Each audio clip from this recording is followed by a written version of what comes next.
Hello student, स्वागत है आप सबका वीएम साइंस एकेडमी का यूट्यूब चैनल पर। और आज के क्लास में वही अपना पुराना वाला लेकर के आया हूँ पीसी सीरीज। तो पीसी सीरीज का आज केमिस्ट्री का क्लास चलने वाला है, क्योंकि पीसी सीरीज में आपको फिजिक्स और केमिस्ट्री का ही क्लास मिलते हैं। तो केमिस्ट्री जो क्लास 11th के लिए चैप्टर फर्स्ट है, जितने भी स्टूडेंट अभी 10th पास किए होंगे, जस्ट ही फर्स्ट ईयर में क्या होंगे, आज जो भी कंपटीशन की तैयारी करते होंगे, कोई भी कॉम्पिटिटिव एग्जाम्स देना चाहते होंगे, उनके लिए ये जो पीसी सीरीज है जिसमें फिजिक्स और केमिस्ट्री की क्लासेस दी जाती है, वो रामबाण साबित हो सकता है। बिल्कुल, क्योंकि इसके अंदर फिजिक्स और केमिस्ट्री का निचोड़ मिलता है। तो स्टार्ट करते हैं क्लास 11th का some basic concept of chemistry. और कुछ वीडियो आपको दिया गया है, माफी चाहता हूँ, मैं कुछ दिन तक क्लास 11th के लिए वीडियो नहीं बना पा रहा था, टाइम की कुछ प्रॉब्लम था, लेकिन अब आपको रेगुलर वीडियो मिलते रहेंगे। तो आज some basic concept of chemistry का मैं कुछ अच्छे टॉपिक्स को लेकर आया हूं। तो क्लास स्टार्ट करने से पहले my name is Munna Kumar और ये आपका छोटा सा खूबसूरत सा क्यूट सा YouTube channel VM science academy. तो चैनल को ज्यादा से ज्यादा लाइक करें, शेयर करें और सब्सक्राइब करें। तो स्टार्ट करते हैं आज का क्लास। और आज के क्लास में हम लोग पढ़ने वाले हैं some chemical law of combination. Chemical law combination, हम लोग केमिकल कॉम्बिनेशन का कुछ लॉ पढ़ने वाले हैं। तो ये पीसी सीरीज आपका है, जो क्लास 11th के लिए भी चल रहा है, क्लास 12th के लिए भी चलेगा, लेकिन अभी नहीं, नेक्स्ट सेशन में। अभी सिर्फ और सिर्फ क्लास 11th के लिए पीसी सीरीज दिया जा रहा है। क्लास 12th के लिए आपको स्पेशल फिजिक्स का, केमिस्ट्री का अलग से वीडियो प्रोवाइड किए जाते हैं, लेकिन इस सीरीज में नहीं है वो ना, उसके लिए अलग से आपको मिलते हैं। तो पीसी सीरीज के अंदर आज हम लोग पढ़ने वाले हैं वही some basic concept of chemistry का लॉ ऑफ केमिकल कॉम्बिनेशन। आज का टॉपिक रहेगा आपका बाबू law of chemical combination. Law of chemical combination. तो आज हम लोग केमिकल कॉम्बिनेशन का लॉ पढ़ने वाले हैं। और याद रहे, केमिकल कॉम्बिनेशन के टोटल 5 लॉ हैं। पहला है आपका conservation of mass, law of conservation of mass. Second है law of definite proportional. Third है लॉ ऑफ मल्टीपल प्रोपोर्शनल। उसके बाद है गैलो-सेक्स लॉ। और उसके बाद है आपको अवोगाद्रो हाइपोथेसिस लॉ। तो ये 5 लॉ आपको पढ़ने, और पांचों लॉ इसी वीडियो में क्लियर होगा। तो स्टार्ट करते हैं। सबसे पहला है आपका law of conservation of mass. जो हिंदी वाले होंगे टेंशन नहीं लेंगे, हिंदी में लिखेंगे द्रव्यमान संरक्षण का नियम। द्रव्यमान संरक्षण का नियम। तो एक 9th क्लास में पढ़ने होंगे कि द्रव्यमान संरक्षण का नियम क्या कहता है कि mass neither can be increases nor be decreases. Mass को ना तो बढ़ा सकते हो ना तो घटा सकते हो। तो कह न सकते बाबू कि any chemical reactions the masses of reactants is equal to masses of product. Sir यही तो law of conservation of mass है कि किसी केमिकल रिएक्शंस में जो रिएक्टेंट का मास होता है वही प्रोडक्ट का मास होता है। जैसे अगर हम इस मार्कर को ले ले, तो इस मार्कर को आप देखें तो इसका जो मास है, इसको कहीं फेंक दे, मास कभी चेंज होने वाला नहीं है। तो कहा जाता है द्रव्यमान को न तो बढ़ा सकते हो न ही उसको घटा सकते हो। तो कोई केमिकल रिएक्शन है, सपोज, चलिए समझने के लिए एक एग्जांपल लेते हैं। ए और बी मिल करके क्या बना रहा है, सी। अगर ये 5 ग्राम है, ये भी 5 ग्राम है, तो कंफर्म है कि इधर दोनों मिलकर के कितना हो रहे हैं, 5 + 5 = 10 ग्राम। रिएक्टेंट्स का मास कितना है, 10 ग्राम। तो प्रोडक्ट का मास भी 10 ग्राम होना चाहिए। यही है आपका law of conservation of mass कि total masses of reactants is equal to total mass of product. यानी आप कह सकते हैं कि by this law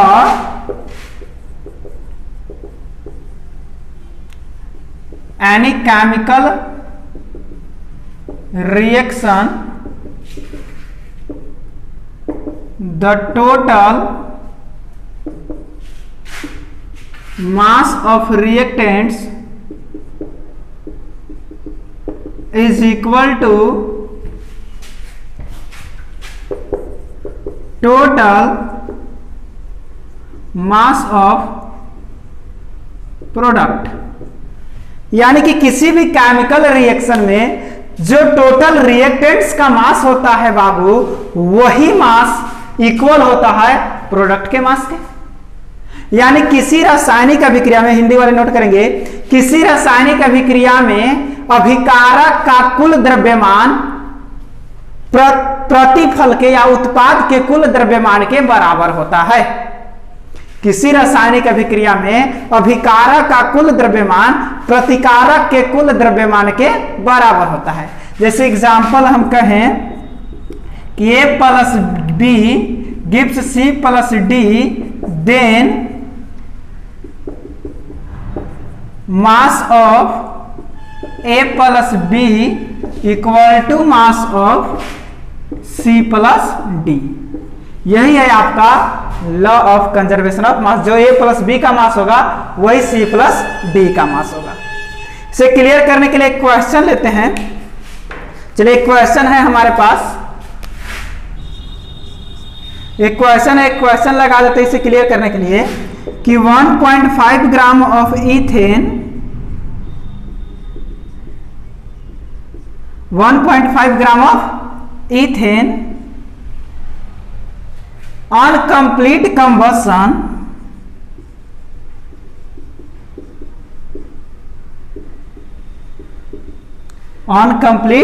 combustion give 4.4 gram of CO2 and 2.7 gram of H2O, then show that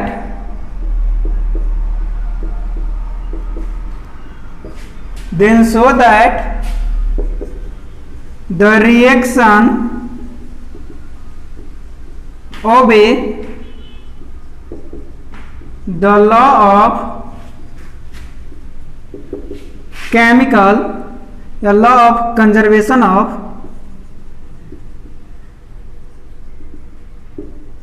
mass। यही आपका एक क्वेश्चन है कि आपके पास 1.5 ग्राम ऑफ इथेन है। हिंदी वाले समझेंगे कि आपके पास 1.5 ग्राम ऑफ इथेन है, इसे क्या किया, पूरी तरह से कंबसन कर दिए, माने जला दिए। जब भी कंबसन होता है ऑक्सीजन के साथ में जलाया जाता है, तो ऑक्सीजन के साथ जलाए तो 4.4 ग्राम CO2 मिला और 2.7 ग्राम H2O मिला। तो दिखाना है कि लॉ ऑफ कंजर्वेशन ऑफ मास का फॉलो करता है। तो सबसे पहले इसका एक केमिकल रिएक्शन बना लेना होगा कि हम कर क्या रहे हैं कि C2H6 जो इथेन है उसको क्या करें, कंप्लीट कंबसन कर रहे हैं, यानी ऑक्सीजन के प्रेजेंस में। जब भी कंबसन होता है तो ऑक्सीजन से। और याद रखेंगे कभी भी अगर कोई हाइड्रोकार्बन, जैसे कार्बन और हाइड्रोजन लगे 10th क्लास में पढ़े होंगे सब कोई, कि हाइड्रोकार्बन को जब भी कंबसन किया जाएगा तो CO2 बनेगा, H2O बनेगा और कुछ हीट आपको बाहर निकलेंगे। तो अब ध्यान से देखेंगे, ये जो CO2 आपके पास था 1.5 ग्राम था, O2 आपके पास कोई पता नहीं किसका मास कितना है, CO2 कितना है 4.4 ग्राम इसका मास है और H2O का मास है 2.7 ग्राम। अब दिखाना है कि यह लॉ ऑफ कंजर्वेशन ऑफ मास, द्रव्यमान संरक्षण का नियम का पालन करता है। और आपको पता है कि द्रव्यमान संरक्षण का नियम यही कहता है कि जो रिएक्टेंट्स का मास होगा वही प्रोडक्ट का मास होगा। तो भैया रिएक्टेंट्स में C2H6 का तो मास है, ऑक्सीजन का मास का अत्ते पता नहीं है। तो सबसे पहले क्या करेंगे, इसका मास निकालेंगे, उसके बाद काम करेंगे। मास निकालने के लिए पहले इसको बैलेंस कर लिया जाए। चलो बैलेंस करते हैं, रिएक्शन को बैलेंस कर लीजिए।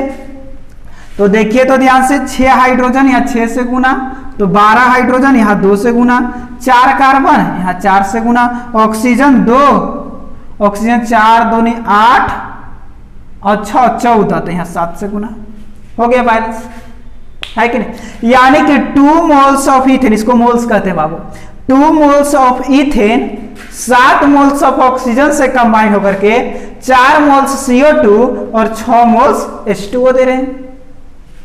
तो इसके पास 2 मोल्स है, इसके पास 7 मोल्स है, पहले देख लेंगे इसके पास टोटल ओवरऑल मोल्स कैसे निकलते हैं। मोल्स देखिए कैसे निकलता है कि 1.5 ग्राम में कितने मोल्स होंगे।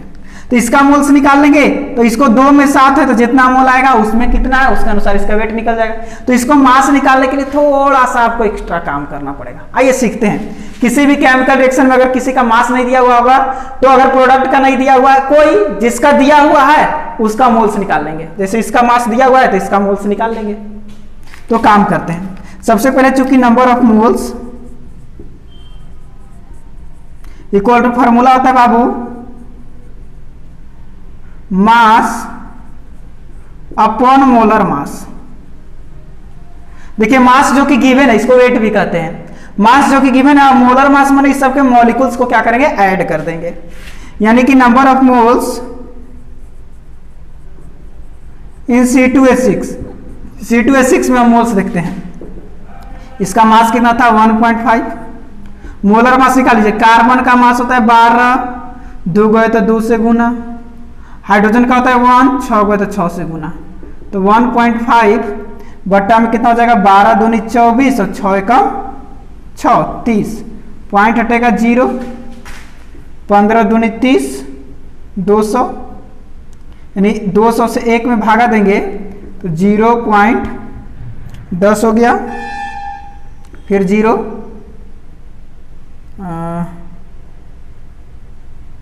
200 से 15 दूनी 30 20 0.05 इतना मोल्स आपको आ गया। 0.05 मोल्स है इसमें। अब देखिए अगर ये 2 मोल्स रहता तो ये 7 मोल्स होता। अगर ये 2 मोल्स रहता तो ये 7 मोल्स होता। ये 0.5 मोल्स है तो ये क्या मोल्स होगा, आइए चेक कर लेते हैं। When 2 moles ऑफ इथेन, देखिए तो 2 मोल्स इथेन है तो 7 मोल्स आपका ऑक्सीजन है। तो एक में क्या रहेगा 7/2, तो हमारे पास कितना 0.5। तो 0.05 में कितना रहेगा 7/2 गुना 0.05।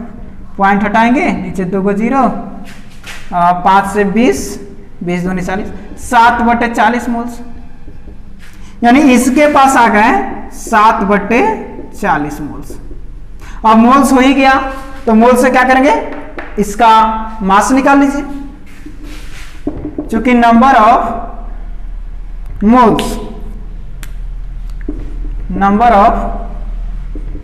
मोल्स इन O2 फॉर्मूला होगा मास अपॉन वही मोलर मास। तो O2 में नंबर ऑफ मोल्स कितना आ गए 7/40। देखिए इसी तरह से मास निकाला जाता है। आपको इसका मोल्स निकालिए, इसके मोल्स से इसके मोल्स का कंपेयर करके इसका मोल्स निकालिए। अब इसका मोल्स का फॉर्मूला रखे मास निकाल देंगे। तो क्या हो जाएगा, मोल्स आ गए 7/40। मास का कोई अता पता नहीं है। और मोलर मास ऑक्सीजन का कितना होता है 16, 2 गए तो 2 से गुना, 7 काटिए नहीं है, 2 से ही कट गया 20 बार में, 4 चौके 16, 4 पचे 20, तो 4 सते 28/5। मास इक्वल टू हो गया 28/5, यानी काट देंगे तो 5 पचे 25 और 5 छक 30। यानी कि इसका जो मास हमें मिल गया वो कितना मिल गया 5.6 ग्राम। अब आइए तो चेक कर लेते हैं, यहां चेक कर लेते हैं, उधर जगह भर गया। आओ चेक कर लो क्या होना चाहिए, mass of reactants equal to mass of product. Mass of reactants equal to mass of product. तो रिएक्टेंट्स का मास क्या हो गया 1.5 प्लस 5.6 और प्रोडक्ट का मास क्या हो गया 4.4 प्लस 2.7। ऐड कीजिए तो 6 5 11 5 6 7.1 ग्राम इधर, 7 4 11 4 6 7.1 ग्राम इधर। क्या बात है, देख रहे हैं ना। यानी कि ये जो रिएक्शन है आपको लॉ ऑफ कंजर्वेशन का पालन कर रहा है, लॉ ऑफ कंजर्वेशन ऑफ मास का फॉलो कर रहा है। तो कुछ नहीं किए, एक केमिकल रिएक्शन सर फिर से समझेंगे। क्या किया था, इथेन को कंप्लीट कंबशन किया गया, पूरी तरह से जलाया गया। ऑक्सीजन के प्रेजेंस में जब भी जलाया जाता है तो बना CO2 H2O और हीट। अब क्या कर रहा था कि इसका जो मास है 1.5 है, इसका मास का पता नहीं है, इसका मास 4.4 है, इसका मास कितना है 2.7। तो इधर का तो टोटल मास है, इधर का टोटल मास नहीं है, केवल इसका मास है। तो हमको कंजर्वेशन ऑफ लॉ दिखाने के लिए, कंजर्वेशन ऑफ मास को दिखाने के लिए, द्रव्यमान संरक्षण के सिद्धांत को दिखाने के लिए हमको ये दोनों का मास को जोड़ना होगा, ये दोनों का मास को जोड़ना होगा, बराबर आना चाहिए। अब इसका मास है, इसका मास है, ये नहीं है, तो क्या करें, सबसे पहले इसका मैं मोल निकालिए। मोल का फॉर्मूला होता है मास बटा मोलर मास। मास था 1.5, इसका मोलर मास हो गया कार्बन का 12, 2 गए तो 2 से गुना, हाइड्रोजन का 1, 6 गए तो 6 से गुना, 12 दूनी 24 और 34, पॉइंट हटा, यहाँ 1.5 था ऊपर, पॉइंट हटा नीचे 0, 15 दूनी 30, 20, ऊपर कुछ नहीं है तो 1, और 20 से 1 में भागा दिया तो 0.05 मोल्स, यानी इसमें जो मिल गया हमें 0.05 मोल्स मिल गया, यानी इसके पास कितना है 0.05 मोल्स। अब नॉर्मल सी बात है कि जब इसके पास 0.05 मोल्स है तो इसके पास कितना मोल्स होगा, तो 2 में चाहिए था 7, 2 में 7 तो 1 में 7 बटा 2 तो 0.05 में आ गया 7 बटा 40, तो इसके पास कितना मोल्स हो गया 7 बटा 40, तो इससे निकालिए कि जब इसके पास 7 बटा 40 है तो फॉर्मूला होगा number of moles equal to mass upon molar mass, तो 7 बटा 40 इक्वल टू मास बटा मोलर मास हो गया, इसका ऑक्सीजन का होता 16, 2 गए तो 16 दूनी 32, 16 दूनी 32, यहाँ से 16 गुना 2 तो काट दिए, 4 चौके 16, 2 से 20 दूनी 40, 4 चौके 16, 4 5 20, 4 7 28 बटे 5 आ गया 5.6, यानी कि इसका मास आ गया 5.6। अभी दोनों को जोड़िए, ये दोनों को जोड़िए, बराबर आ गया तो काम बन गया, बराबर आ गया तो काम बन गया और आ गया। तो जल्दी से नोट कर लेंगे, इसका स्क्रीनशॉट ले लेंगे या नोट कर लेंगे, नोट करने में टाइम लगेगा, पॉज करके नोट कर लीजिए, एक साथ समझ लीजिए। हाँ सर समझेंगे समझेंगे, समझना बहुत जरूरी है, स्क्रीनशॉट ले लीजिए। तो ये था आपका लॉ ऑफ कंजर्वेशन ऑफ मास, यही था आपका लॉ ऑफ कंजर्वेशन ऑफ मास। अब सेकेंड लॉ, हाँ एक चीज और कि ये लॉ जो दिए थे इनका नाम था बाबू लाओसियर, ये लॉ जो दिए थे इनका नाम क्या था लाओसियर, एंटोइन लाओसियर, जो केमिस्ट्री का जनक भी कहलाते हैं। आप मेरा इंट्रोडक्शन केमिस्ट्री का देख लीजिएगा, उसमें मिल जाएगा।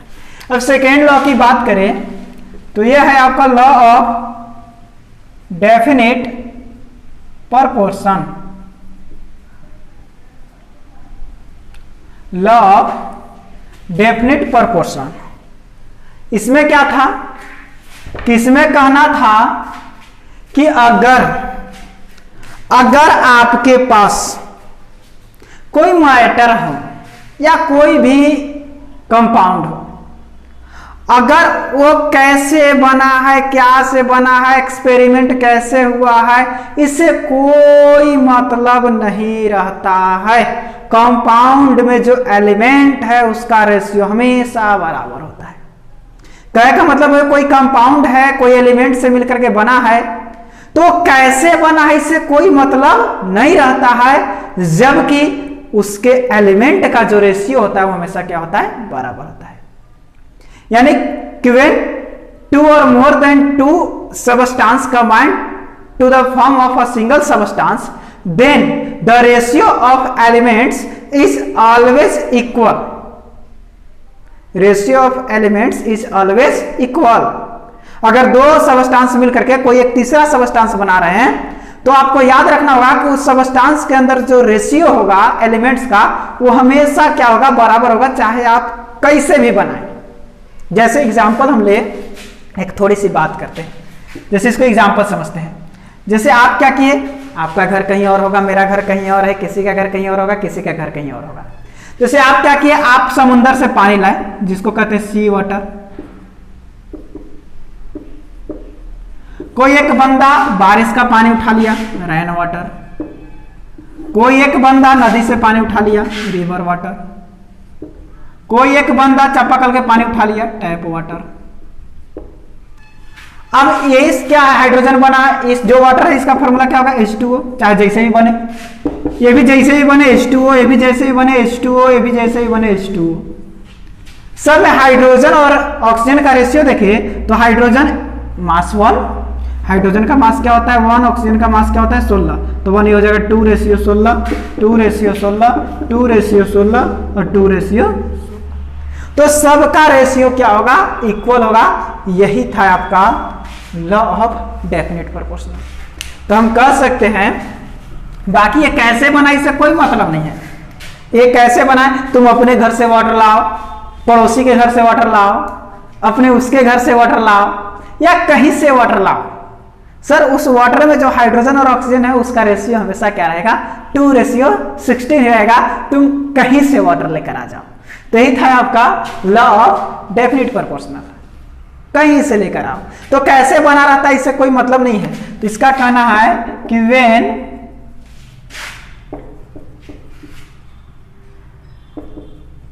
टू और more than two substance combine to each other to form of new substance, then the ratio of element is always equal। Hindi वाला लिख लेंगे कि जब दो या दो से अधिक पदार्थ एक दूसरे से मिल करके कोई नया पदार्थ बनाते हैं तो उसमें तत्व का अनुपात हमेशा स्थिर होता है। हिंदी में कहते हैं इसे स्थिर अनुपात का नियम, स्थिर अनुपात का नियम। यही होता है कि जब दो या दो से अधिक पदार्थ मिलकर के कोई तीसरा पदार्थ बनाते हैं तो उसमें तत्व का अनुपात हमेशा क्या होता है, स्थिर होता है, बराबर होता है। जैसे वही एग्जांपल, एक क्वेश्चन करते हैं, एक क्वेश्चन करते हैं, एक क्वेश्चन कर लेते हैं। जैसे एक क्वेश्चन लगाते हैं कि दो एक्सपेरिमेंट किया गया, एक्सपेरिमेंट नंबर 1 और एक्सपेरिमेंट नंबर 2। एक्सपेरिमेंट नंबर 1 में क्या किया गया, 0.243 grams of magnesium burn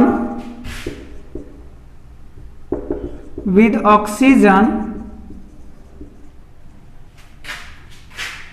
give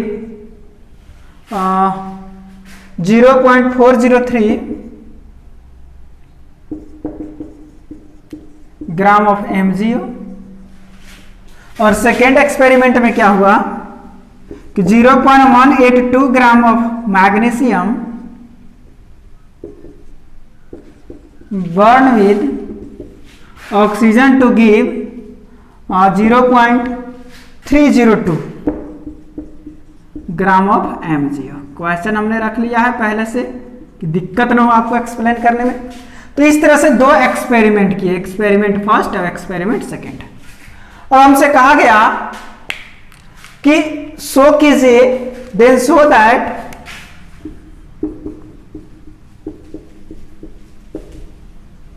the reaction of the law of definite proportion. दिखाना है कि लॉ क्या करता है, डेफिनिट प्रोपोर्शन के लॉ को फॉलो करता है। तो चलो देख लेते हैं दोनों एक्सपेरिमेंट में हो क्या रहा है। इसमें भी MgO बन रहा है, इसमें भी MgO बन रहा है। हमको मतलब नहीं कैसे बन रहा है, उसे कोई मतलब नहीं है, लेकिन दोनों का रेशियो, दोनों में एलिमेंट का रेशियो क्या होना चाहिए, इक्वल होना चाहिए। चलिए आइए देखते हैं एक्सपेरिमेंट नंबर 1। मैग्नीशियम कितना था आपका, 0.243 ग्राम्स। कंबाइन हुआ ऑक्सीजन से, बना क्या MgO। बैलेंस कर लेंगे थोड़ा सा, ये कितना बना 0.403 ग्राम। तो आप पढ़े हैं कंजर्वेशन ऑफ मास, बाबू एकदम नॉर्मल है कि ये जितना इधर का मास होगा उतना ही इधर का मास होगा। तो इसका मास है, इसका मास नहीं, इसका मास निकालना है तो इसको में से इसका मास को हटा देंगे तो ही मिल जाएगा। यानी आप कह सकते हैं कि सिंस 0.243 ग्राम्स प्लस ऑक्सीजन का मास नहीं है, यहाँ पे हम x ले लेते हैं, इसका मास क्या मान लेते हैं x gram, equal to 0.403 grams. तो x इक्वल टू क्या हो जाएगा 0.403 ग्राम्स माइनस 0.243 ग्राम्स, यानी 0.0 ये हो जाएगा आपका 6 और ये 160 ग्राम। ये यहाँ से ऑक्सीजन का मास निकल गया। ये एक्सपेरिमेंट 1 हुआ। अब एक्सपेरिमेंट 2 से देख लेते हैं। एक्सपेरिमेंट 2 में क्या किया गया कि मैग्नीशियम को यहां भी कंबाइन किया गया ऑक्सीजन से और बना MgO। यहां मैग्नीशियम कितना था 0.182 ग्राम्स, इसका कोई अत्ता पत्ता नहीं है। चलो इसको मान लेते हैं हम x, ये यहाँ y मान लेते हैं, ये y ग्राम है, और ये कितना बना आपका 0.302 ग्राम। अब यहाँ से भी क्या होगा, वही लॉ ऑफ पीछे वाला कंजर्वेशन ऑफ मास लगा, ये टोटल बराबर ये 0.182 grams plus y gram equal to मिलेगा 0.302 ग्राम। तो y ग्राम इक्वल टू क्या हो जाएगा 0.302 माइनस 0.182 जगह 0.120 ग्राम। अब देखिए यहाँ पे मैग्नीशियम और ऑक्सीजन का रेशियो देखेंगे और यहाँ पे मैग्नीशियम और ऑक्सीजन का रेशियो देखेंगे। तो यहाँ पे mg रेशियो ऑक्सीजन देखे तो मैग्नीशियम यहाँ पे कितना था 0.243, ऑक्सीजन कितना आया 0.160। यानी रेशियो निकालेंगे तो लगभग आने वाला है 0.243 बाई 0.160, पॉइंट से पॉइंट मर गया। अगर इसको 240 मान ले तो 3 के 24, 3:2 के आसपास। इधर आइए, इधर मैग्नीशियम और ऑक्सीजन का रेशियो देखें तो मैग्नीशियम इधर था 0.182 ग्राम्स और ऑक्सीजन आया 0.120 ग्राम्स। अब इसका रेशियो देखें तो 0.182 बाई 0.120, पॉइंट से पॉइंट मर गया। अगर लगभग इसको 180 माने तो 6 3 18, 6 2 12, 3 पॉइंट। देखिए यहां भी MgO बना था, यहां भी MgO बना, यहां 0.423 ग्राम्स मैग्नीशियम को बर्न करके बनाया गया था और MgO भी बना था कितना 0.403 ग्राम्स।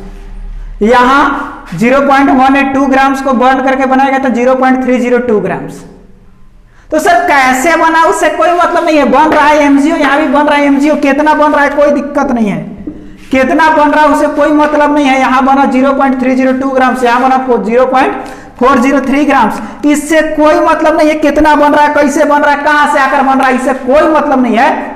बस उसमें जो भी एलिमेंट होगा उसका रेशियो क्या होगा, बराबर होगा।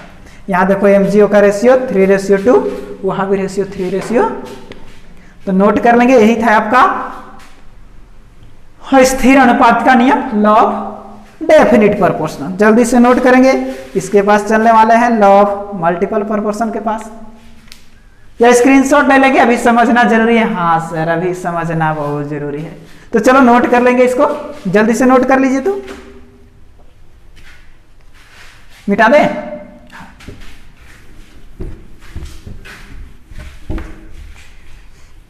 तो याद रखें कभी भी कभी भी 2 एलिमेंट मिल करके कोई बनाते हैं तो वहां पे आपका ये डेफिनेट प्रोपोर्शनल लगेगा। हमेशा मैक्सिमम जगह 2 ही एलिमेंट, 3 भी, जैसे आप देखेंगे हाँ आपके एनसीईआरटी में एग्जांपल दिया है क्यूप्रिक कार्बोनेट, यही CuCO3, ये आप अपने पड़ोसी घर से लेके आइए या अपने घर से लाइए या अपने दोस्त के घर से लाइए या अपने कहीं दूर के रिश्तेदार के घर से लाइए। अब वो एकदम दिमाग में कीड़ा भर के मत रख लेना बुर्बक, तो कहीं से लेकर के आओ, इसमें कॉपर का, कार्बन का, ऑक्सीजन का रेशियो हमेशा क्या रहेगा, बराबर रहेगा। ये था आपका स्थिर अनुपात का नियम। चलो इसके बाद थर्ड लॉ जो बना है उसका नाम है लॉ ऑफ मल्टीपल प्रोपोर्शन, गुणित अनुपात का नियम।